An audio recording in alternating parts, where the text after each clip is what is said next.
A ver, dígalo conmigo, perdido en la casa. El capítulo 15 del Evangelio de Lucas, el Señor Jesús está hablando con dos tipos de personas. Quiero que leamos el versículo 1 para que se dé cuenta con qué tipos de personas estaba hablando el Señor Jesús, porque esto es muy elemental para poder entender toda la parte, todas las tres parábolas que vienen después. Y si pueden poner ahí, jóvenes, Lucas capítulo 15, versículos 1 y 2, dice: se acercaban a Jesús. ¿Quiénes se acercaban? Todos los publicanos y los pecadores para oírle. Ese es el primer grupo, de personas a las cuales el Señor les hablaba.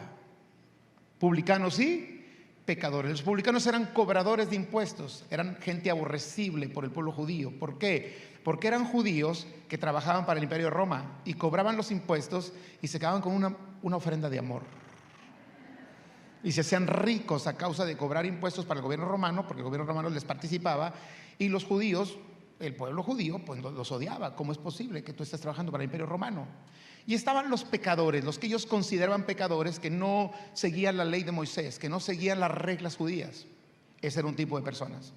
Pero también estaba otro tipo de personas, y ahí lo encontramos en el versículo 2.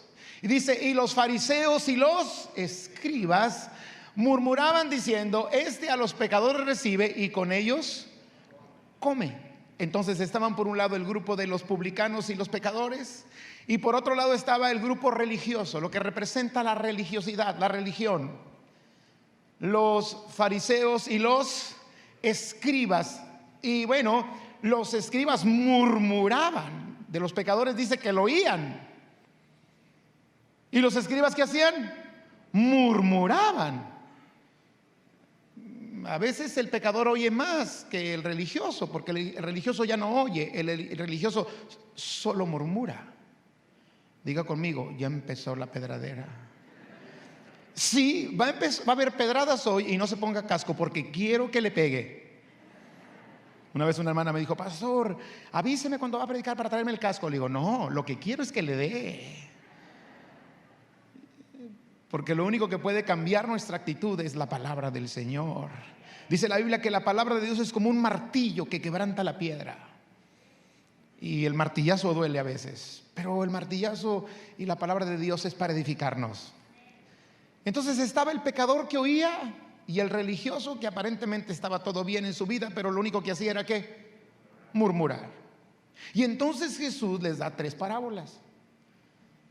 La parábola de la oveja que se perdió y que el pastor deja las 99 y va por ella, como diciendo: ustedes no tienen necesidad, los que tienen necesidad son los publicanos y los pecadores.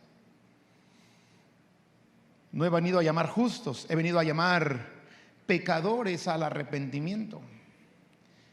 Y dice que el pastor se goza por la oveja que se perdió, pero la encuentra, que por las 99 que están en el redil.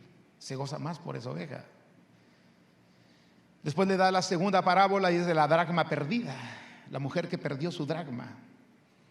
Y luego les da la tercera parábola, y es lo que nosotros llamamos la parábola del hijo pródigo, que bien podría llamarse la parábola de los dos hijos, porque el padre no solamente tenía un hijo, tenía dos. O, ¿por qué no? Podría llamarse también la parábola del hijo mayor, porque está la historia y el comportamiento del hijo pródigo descrito en esa parábola, y también está descrito el comportamiento del hijo mayor. Del capítulo 15, versículo 11 al 24, describe la parábola, la conducta del hijo pródigo. El hijo pródigo, el menor de los dos hijos, le pide a su padre la herencia, se evade con su padre, malgasta la herencia, pierde todo lo que el padre le da, llega a una condición que jamás pensó que llegaría: desear la comida de los cerdos, estar con los cerdos. Y estando en esa condición, y estaba hablando de los publicanos y los pecadores, y estando en esa condición reacciona y dice: no está bien lo que está pasando en mi vida. Muchos jornaleros en casa de mi padre tienen abundancia de pan, yo aquí perezco de hambre. Me levantaré, iré a mi padre y le diré: Padre, he pecado contra el cielo y contra ti, no soy digno de ser llamado tu hijo, hazme como uno de tus jornaleros. El hijo va, el padre lleno de amor y de misericordia sale a su encuentro, lo abraza, tiene misericordia de él, le pone un vestido nuevo, le pone un anillo en su mano y le pone calzados en sus pies. Le quita la vergüenza, porque el vestido es para quitar la vergüenza. Dios nos viste con vestiduras nuevas para quitarnos las ropas viejas que nos avergüenzan. Y el Señor mata 2 animales, un tipo del sacrificio de Cristo, quita sus pieles y lo viste para quitar su vergüenza. Y es lo que hace el Padre con el hijo pródigo cuando regresa lleno de vergüenza. Dice: yo olvido tu pasado, tú no tienes por qué avergonzarte, porque de modo que si alguno está en Cristo es una nueva criatura. Las cosas viejas pasaron y aquí todas son hechas nuevas. Después le pone el anillo que le regresa a la posición original. Era un hijo legítimo, no era un bastardo. Y también le pone sandalias en sus pies, que representa una nueva oportunidad. El Padre tiene misericordia, lo abraza. Huele a marrano, cuino, cochino. Y el Padre tiene misericordia, lo abraza, lo besa. No importa el olor, porque el Padre ama al pecador. Y vemos que no solamente le quita la vergüenza, le da una nueva identidad como hijo y le regresa a su posición que tenía antes de ofenderlo, y además le da una nueva oportunidad. Dice que le dijo a los sirvientes: traigan el becerro gordo, el becerro que preparamos para la ocasión, y comamos y hagamos una gran fiesta, porque mi hijo se había perdido, ha sido encontrado, se había muerto y ha resucitado. Y comenzaron, dice ahí, termina el versículo 24 diciendo: y comenzaron a regocijarse. Y en el versículo 25 hasta el versículo 32 describe el comportamiento del hijo que se quedó en casa. El hijo menor se perdió en la pocilga de los cerdos, pero el hijo mayor se perdió en la pocilga del odio y del resentimiento, viviendo en casa. Y hoy quiero compartirle algunas señales o unas señales o cómo se comporta el hijo que está perdido en la casa. ¿Con qué fin? Que no nos pase a nosotros, porque nosotros somos los que estamos en casa, y lo peor que pudiera sucedernos es que nos perdamos en la casa. Hay más esperanza a veces para el que está perdido en el pecado, que al darse cuenta de la condición en que está, se arrepiente y viene al Padre, que el que está perdido en casa pensando que está bien. Por eso dijo el Señor: por cuanto no eres frío ni caliente, te vomitaré de mi boca. El perdido en la casa se vuelve tibio. Y hay más esperanza. Yo recuerdo que mi papá un día me dio un consejo que, bueno, yo no sé si estuvo bien o estuvo mal, pero yo sí se lo agarré por la buena vía. Me dijo: mire, mi hijo, si se va a ir al pecado, váyase con todo. Piérdase machín, así me dijo. Dele. Enlódese hasta el fondo. Porque quizá cuando se encuentre en el lodo reaccione y venga a los brazos del Padre, a que piense que por estar en la casa 30 o 40 años usted es salvo. Eso dijo mi papá. Si tiene alguien un reclamo, pues mándele un recado al Señor, porque mi papá está en el cielo. Y no lo mandé yo, ¿ok? Pero a veces eso es una gran verdad, porque mire, el frío de pronto se puede calentar, pero el que está tibio piensa que está bien. Por eso decía el Señor: ojalá fueses frío o caliente, pero por cuanto eres tibio, ya usted conoce lo demás, ¿verdad? Y quiero que vayamos rápidamente a Lucas 15, 25 a 32. Y su hijo mayor estaba en el campo. Y cuando vino, llegó cerca de la casa, oyó la música y las danzas, y llamando a uno de los criados, le preguntó qué era aquello, y le dijo: tu hermano ha venido, tu hermano vino, y tu padre ha hecho matar el becerro gordo por haberle recibido bueno y sano. Entonces el hijo mayor se enojó. Está diciéndole a los publicanos y a los fariseos y a los escribas: pues esos son ustedes. Murmuran de que yo estoy con publicanos y pecadores porque se creen muy salsas. Eso no lo dijo Jesús. Se creen que están bien. Y el hijo mayor se enojó y no quería entrar. Salió por tanto su padre y le rogaba. Diga conmigo: le rogaba. No solamente le ordenó, le rogaba que entrase. Mas él respondiendo dijo al padre: aquí tantos años te sirvo, no habiéndote desobedecido jamás. y nunca me has dado un cabrito. Ese era de Monterrey, de ahí de Suazo, hermano. Ni un cabrito para gozarme con mis amigos. Pero cuando vino tu hijo que ha consumido tus bienes con rameras, lo tratas bien. Has hecho matar el becerro gordo. Él entonces le dijo: hijo, tú siempre estás conmigo y todas mis cosas son tuyas. Mas era necesario hacer fiesta y regocijarnos, porque tu hermano era muerto y ha revivido, se había perdido y es hallado. Y normalmente enfocamos nuestra mirada en el hijo desobediente. Pero mientras el hijo menor representa al hijo que se pierde fuera de la casa y lejos del padre, encontramos al hijo mayor perdido dentro de la casa y muy cerca del padre. El hijo menor se aleja del padre por desobediente, y aparentemente el hijo mayor es obediente, se queda en la casa, sirve al padre, pero estaba perdido en la casa. Hoy en día el hijo mayor representa ese sector de la iglesia que se está perdiendo dentro de la casa, que piensa que está bien, que se considera justo, que no es tan pecador como otros, pero está perdido en casa. Y yo quiero que usted observe síntomas de alguien que se está perdiendo en la casa.